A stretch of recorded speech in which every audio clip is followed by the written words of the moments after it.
Hello దోస్తులు, ఇంకా ఇడ్లీ రవ్వ పట్టేసి బయటకు వచ్చినా. ఇంకా మా అత్తమ్మ వేడి వేడి మిర్చిలు అయితే వేస్తుందనమాట మంచిగా.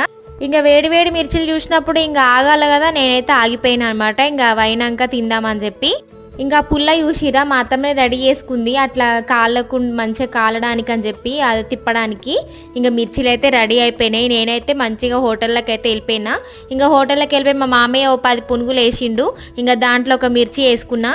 ఇంకా దాంట్లోనే మనం పొద్దుగాల చేసిన చట్నీ అట్లనే సేమ్ సాయంత్రం కూడా అదే చట్నీ అనమాట. అంటే మళ్ళీ పడతారు. దాంట్లో కొంచెం కారం పొడి వేసుకొని కొంచెం ఉల్లిపాయలు వేసుకొని ఇంకా పైనకైతే వచ్చేసి ఇంకా నేనైతే తినేస్తున్నా. ఇంకా వేడి వేడిగా మంచిగా ఉంటుంది, టేస్ట్ అయితే సూపర్ ఉంటుంది. ఇంకా మీకు పునుగుల రెసిపీ కావాలంటే నాకు కమెంట్ చేయండి, ఖచ్చితంగా మా అత్తమ్మని అడిగి పెడతా.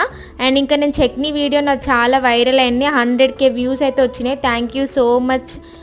ఇట్లాగే సపోర్ట్ చేయండి అండ్ లైక్ చేయండి, షేర్ చేయండి, సబ్స్క్రైబ్ చేసుకోవడం మర్చిపోవద్దు. బాయ్.